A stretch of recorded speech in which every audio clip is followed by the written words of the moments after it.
တရုတ်နိုင်ငံရဲ့ Ghost City စာဘာကြောင့်လူတွေမနေကြတာလဲမိုးမျှော်တိုက်ကြီးတွေခင်မီစမ်းပြတဲ့လမ်းမကျဲကြီးတွေကမ္ဘာအဆင့်မီအားကစားကွင်းတွေနဲ့အပန်းဖြေဥယျာဉ်ကြီးတွေဒါတွေအားလုံးဟာအဝေးကနေလမ်းကြည့်လိုက်ရင်တော့လူဦးရေတန်းနဲ့ချီနေထိုင်မဲ့ကမ္ဘာအချမ်းသာဆုံးခင်မီမြို့ပြကြီးတွေလို့ထင်မှတ်စရာပါပဲဒါပေမဲ့အနီးကပ်သွားကြည့်လိုက်တဲ့အခါမှာတော့လမ်းပေါ်တွေပေါ်မှာကားတစ်စီးမှမရှိပဲတိုက်ခန်းတွေမှာလည်းမီးရောင်တစ်ချက်မှလင်းမနေတဲ့တိတ်ဆိတ်ခြောက်ခြားစရာမြို့ပြက်ကြီးတွေဖြစ်နေတာကိုတင်တွေ့ရပါလိမ့်မယ်။ဒါဟာဝတ္ထုတွေရုပ်ရှင်တွေကကမ္ဘာပြက်ကမြင်ကွင်းမဟုတ်ပါဘူး။တရုတ်နိုင်ငံရဲ့နေရာအနှံ့ပြားမှာတကယ်ရှိနေတဲ့ Ghost Cities လို့ခေါ်တဲ့တရေချုပ်တဲ့မြို့ပြက်ကြီးတွေရဲ့အမှန်တရားပဲဖြစ်ပါတယ်။ဒီနေ့မှာတော့တရုတ်နိုင်ငံဟာဘလို့အကြောင်းရင်းတွေကြောင့်ဘီလီယံနဲ့ချီအကုန်အကျခံဆောက်ခဲ့တဲ့ဒီလိုမြို့ပြအဆောက်အုံကြီးတွေကိုလူမနေပဲစွန့်ပစ်ထားခဲ့ရတာလေဘယ်ခုနှစ်ကလေးကဒီပြဿနာတွေစတင်ခဲ့ပြီးအခု2026ခုနှစ်မှာကောဒီမြို့ကြီးတွေကဘလို့အခြေအနေကိုရောက်နေပြီလဲဆိုတဲ့ဖြစ်ရပ်မှန် timeline သမိုင်းကြောင်းကိုကျွန်တော်တို့အတူတူဖော်ထုတ်သွားကြရအောင်ဗျတရုတ်နိုင်ငံရဲ့ Ghost City ပြဿနာတွေကိုအပြည့်ပြင်းဆုံးနားလည်ဖို့ဆိုရင်လွန်ခဲ့တဲ့နှစ်ပေါင်း20ကျော်2000ပြည့်နှစ်တွေရဲ့အစောပိုင်းကာလစီကိုကျွန်တော်တို့ပြန်သွားရပါလိမ့်မယ်အဲ့ဒီအချိန်တုန်းကတရုတ်နိုင်ငံရဲ့စီးပွားရေးဟာတရှိန်တိုးတက်နေပြီးကြီးလက်ကလူတွေကိုမြို့ပြစီရွှေ့ပြောင်းပေးဖို့အစိုးရကရည်မှန်းချက်ကြီးထားခဲ့ပါတယ်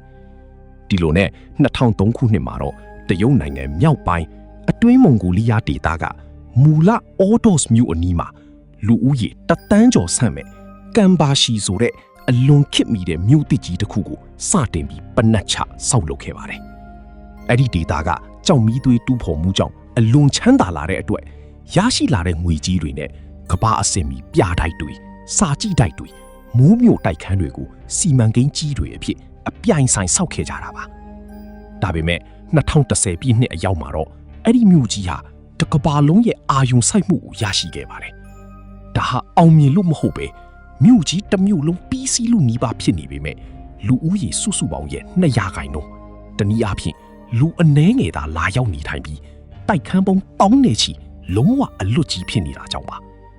ကမ္ဘာမီဒီယာတွေကဒီနေရာကိုကမ္ဘာအကြီးဆုံး Ghost City လို့သမုတ်ခဲ့ကြပြီးတရုတ်နိုင်ငံရဲ့မြို့ပြက်ကြီးများသမိုင်းကြောင်းဟာလည်းဒီနေရာကနေတရားဝင်စတင်ခဲ့ပါတယ် That guy didn't even see us. That's crazy.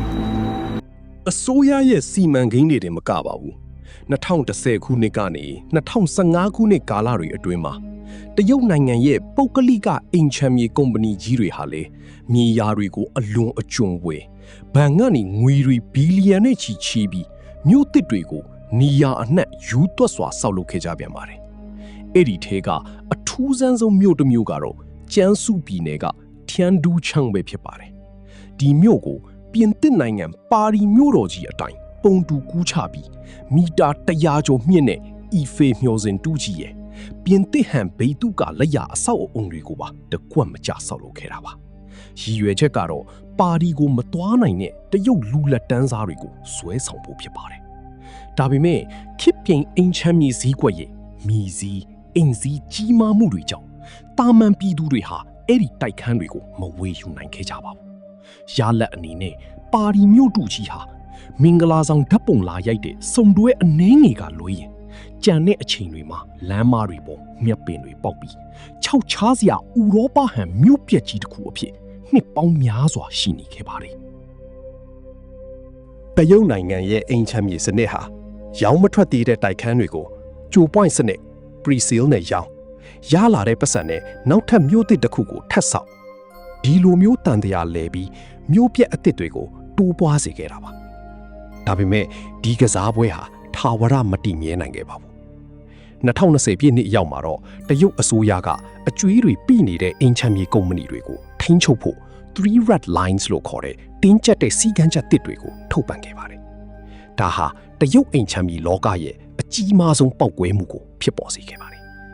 2021ခုနှစ်မှာတော့တရုတ်နိုင်ငံရဲ့ဒုတိယအကြီးဆုံးအိမ်ချမ်းမြေလုပ်ငန်းကြီးဖြစ်တဲ့ Evergrande ဟာဒေါ်လာဘီလီယံ300ကျော်အကျွေးတင်ပြီးဒေဝါလီခံရမယ့်အခြေအနေကိုရောက်ရှိသွားခဲ့ပါတယ်။ဒါတွေမကပါဘူး။ Country Garden ကဲ့သို့သောအခြားကုမ္ပဏီကြီးတွေလည်းတစ်ခုပြီးတစ်ခုငွေကြေးပြက်လက်မှုတွေဖြစ်ကုန်ပါတယ်။ ဒီအခါမှာဘာဖြစ်သွားလဲဆိုတော့တရုတ်နိုင်ငံတဝန်းလုံးမှာစောက်လက်စတိုက်တန်းကြီးတွေမြို့သစ်စီမံကိန်းကြီးတွေဟာတညတည်းနဲ့လုပ်ငန်းတွေလုံးဝရပ်တန့်သွားပြီးစောက်လက်စမြို့ပြက်ကြီးများ unfinished ghost cities အဖြစ်ထပ်မံတိုးပွားလာခဲ့ရတာဒီနေ့အထိပါပဲ Shallow. Basically hitting my head on this right here. အတိတ်ကနေဖြတ်တန်းလာခဲ့ပြီးတဲ့နောက်လက်ရှိ2026ခုနှစ်အခြေအနေမှာကောဒီမြို့ပြက်ကြီးတွေဟာလုံးဝပျောက်ကွယ်သွားပြီလားသူမဟုတ်တကယ်ပဲတရေချောက်နေတော့မယ်လား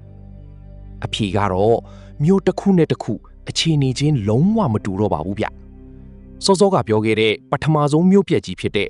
Ordos Gambashi ကတော့အခု2026မှာတော့ Ghost City မဟုတ်တော့ပါဘူးတရုတ်အစိုးရကနာမည်ကြီးအစိုးရရုံးဆိုင်ရာနေရာတွေထိတ်တန်းတက္ကသိုလ်တွေနဲ့ကျောင်းတွေကိုအဲ့ဒီမြို့တွေအတင်းကျပ်ရွှေ့ပြောင်းပြီးခဲ့လို့မိဘတွေနဲ့ကျောင်းသားတွေအလုံးရင်းနဲ့ပြောင်းရွှေ့လာကြပြီအခုဆိုရင်လူဦးရေပြည့်လူနီးပါးစီကားနေပြီဖြစ်ပါတယ်ဒါပေမဲ့နိုင်ငံတော်ဝန်ကပုဂ္ဂလိကကုမ္ပဏီတွေစောက်ခဲ့တဲ့ယာနဲ့ချီတဲ့အခြားမျိုးသစ်တွေကတော့အခု2026မှာလဲလူမရှိပဲခြောက်ချားစရာအင်ဂျင်မီအယိုးဆွဲကြီးတွေအဖြစ်တည်ရှိနေစေပါအချို့နေရာဒီမှာဆိုရင်တိုက်ခန်းအလွတ်ကြီးတွေရဲ့ဘီးကလမ်းမတွေပေါ်မှာဒေသခံလေသမားတွေကနွားကြောင်တာကောက်ပေးသီးနှံစိုက်ပျိုးတာမျိုးတွေအထိထူးဆန်းစွာအသုံးချနေကြရပါတယ်